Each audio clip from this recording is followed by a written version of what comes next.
Hello mga ka-bakes! Kung naalala ninyo, yung shinare ko sa inyo nakaraan, yung Christmas cake design na merong Christmas tree sa gitna ay kaparehas nito nun. Merong umorder sa atin pero nag-iba lang ako dito ng mga toppers. At yung umorder nga sa akin nito ay yung pamangkin ng asawa ko at yung mga kaklase niya. Kasi Christmas party nga daw nila bukas. At i-deliver ko nga ito bukas sa school nila. Wala kasi silang phone, bawal yung phone sa school nila at bawal silang lumabas kaya iiwan ko na lang daw ito sa guard. At balik tayo sa cake, gumamit ako dito ng silicone brush para magkaroon tayo ng ganitong texture dito sa cake natin. Lately, nagustuhan ko yung ganitong design sa cake, yung merong ganitong texture kasi hindi mo na kailangang pakinisin talaga na sobrang kinis yung inyong frosting or yung inyong cake. At para sa ating Christmas tree, gumamit ako ng ice cream cone, tinusok ko yan doon sa pinakagitna ng ating cake at dito nagpapipe ako ng color green frosting. At para makuha yung ganitong kulay sa ating frosting ay 2 colors po yung kinombine ko. So, ang gamit kong food color is Chef Master, yung kanilang gel-based food color, yung leaf green at yung forest green. Pag-combine nyo lang yung 2 colors na yon at ito yung magiging kakalabasan niya. At dito sa side ng cake ko ay nag-sprinkle ako dito ng non-pyral na sprinkles na Paskong Pasko ang theme. Kita nyo naman sa kulay. At itong topper na to, napakaganda. Pinutol ko lang yung parang pinaka-stick niya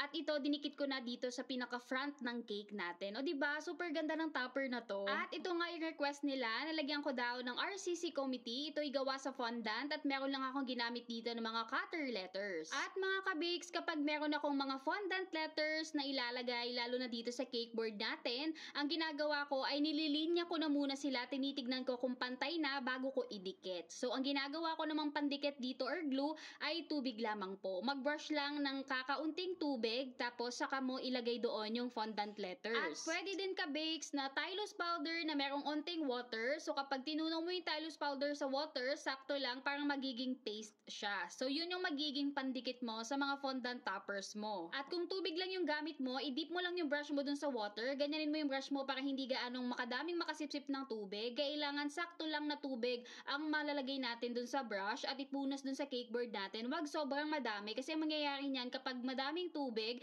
is ang mangyayari lalambot po ang inyong fondant or magbibleed po yung color ng fondant nyo doon sa water kapag kalat-kalat yan dyan sa cake board mo, yung tubig na pinunas mo na sobrang dami. At dito naman sa Christmas tree ay maglalagay ako nitong mga edible Dredges confetti sprinkle. So halo-halo po yung nilagay ko dito sa pinipe natin na Christmas tree. Ilalagay ko na lang po sa comment section yung link para makabili din kayo. Kabakes, kapag pinindot nyo yung link at doon kayo bumili, ay meron po akong kaunting commission doon kasi nag-affiliate po ako. At syempre, doon ko yun binili sa mga favorite shops natin online. At ito mga kabakes, gumawa din ako nitong Christmas gift na gawa sa fondant. So, 2 colors lang yung ginawa ko, red and green. Mas lalong naging magandang tignan nung meron ng mga ganitong regalo dito sa ibaba ng Christmas tree. Kasi ganyan naman talaga, di ba? Kapag merong Christmas tree sa bahay, yung mga nakalagay ay yung mga pangregalo. At grabe mga kabakes, as in nagustuhan ko talaga tong design na to kasi as in nag-match lang talaga lahat. Simula dun sa topper natin hanggang sa Christmas tree na meron pang mga gift sa baba.